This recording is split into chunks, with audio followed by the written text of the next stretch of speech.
Hip-hop has always thrived on larger-than-life personalities and unexpected twists. But every so often, a story erupts that feels more like a binge-worthy TV drama than a simple headline. And this week, the culture got exactly that when an alleged jailhouse recording of Atlanta rap innovator YoungThug hit the internet and set social media on fire. A grainy, 45-second audio clip that seemingly captured him laughing with a friend before dropping a blunt, jaw-dropping comment about Memphis breakout star GloRilla, calling her, quote, ugly AF, a phrase so sharp and casual that it ricocheted through Twitter, Instagram, TikTok, Reddit, and every group chat like a thunderclap, instantly spawning hashtags such as Thug vs Glo, Ugly Afgay, and Respect Women, and proving once again how fast a single spark can ignite an entire digital forest. Because in the current era of constant surveillance, celebrity fascination, and AI-fueled skepticism, nothing travels faster than a whiff of scandal, especially when it involves two artists who represent very different but equally magnetic sides of modern rap. To understand why the leak landed with such force, you have to picture the backdrop. YoungThug, born Jeffrey Williams, a chart-topping stylist known for bending genre lines and rocking couture gowns on red carpets, has been incarcerated since 2022, facing a sweeping RICO indictment that prosecutors claim ties his YSL collective to organized crime, and every court appearance he makes already draws live-tweeted analysis of his body language and outfits. So the idea of a private call slipping out of the Fulton County jail system with a comment that personal felt both shocking and weirdly inevitable, because every inmate is warned before dialing that calls are recorded, but few expect their words to leap from a monitored line to millions of earbuds overnight. According to the initial posts, the clip appeared late Sunday when an anonymous X, formerly Twitter, account with no profile picture uploaded the audio, under the caption Thugger Wilden in the jailhouse, and within minutes, listeners began dissecting the raspy voice, the half-suppressed laughter,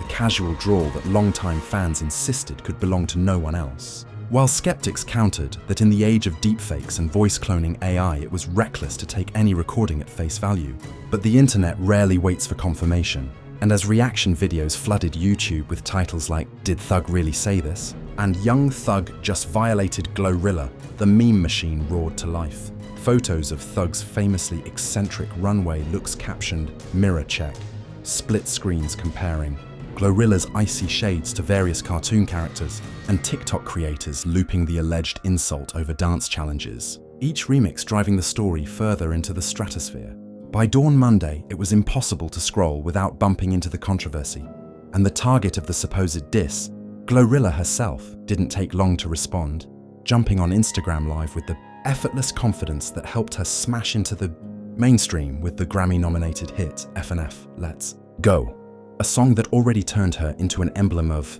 unapologetic self-worth and Memphis grit.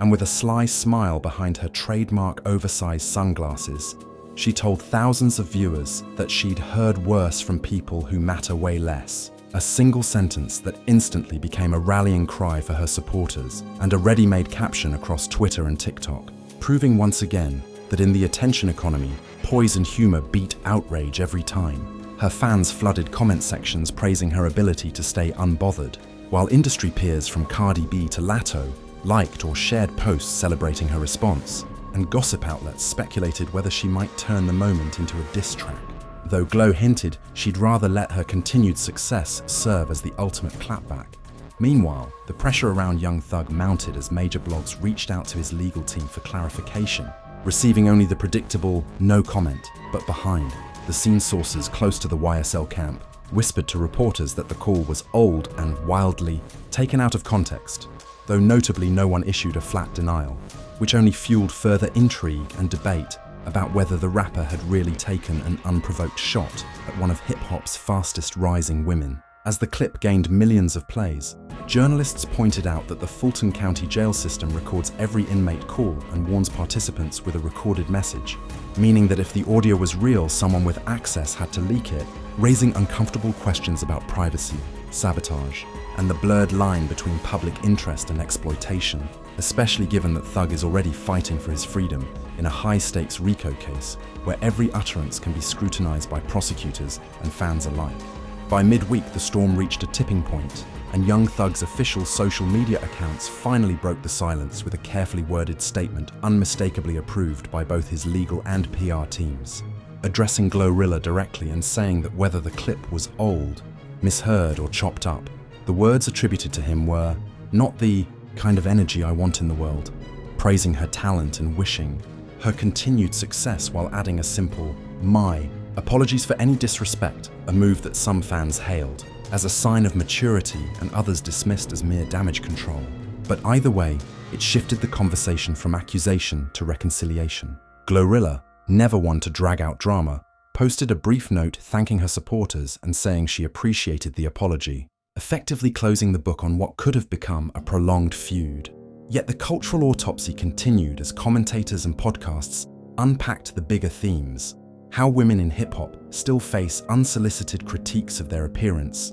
how AI and voice cloning blur the boundary between fact and fabrication, how a single sentence, real or fake, can hijack a news cycle more effectively than an expensive album rollout, and how jailhouse surveillance and leaking raise deep privacy concerns even for public figures. Entertainment lawyers weighed in on cable news, noting that while inmates know their calls are recorded, the public release of such recordings without court authorization can violate policies and potentially jeopardize legal proceedings, prompting speculation that someone inside the system, or with access to case evidence, sought a quick viral payday. A reminder that for celebrities, the fight to control their narrative never stops, not even behind bars. Fans, meanwhile, debated whether Thug's apology should be read as proof the call was genuine, or simply as a wise attempt to neutralize a distraction from his upcoming trial. And memes kept the moment alive for days with captions like,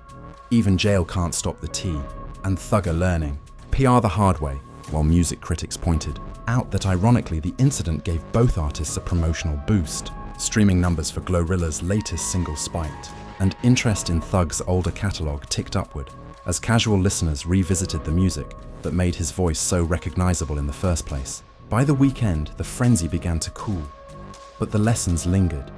About the cost of fame in the digital era, about how quickly public opinion can pivot from outrage to forgiveness, and about how the stories off the mic can sometimes overshadow the art itself, at least for a moment. Yet in the end, both YoungThug and GloRilla emerged with their brands largely intact. GloRilla celebrated as an unbothered queen who handled a supposed insult with grace and humor. YoungThug reminding the culture that even amid legal chaos, a simple, direct apology can change the narrative, and the hip-hop world once again proving that no album rollout, marketing plan or press release can compete with the raw, unfiltered spectacle of real-time drama when it hits the timeline like lightning.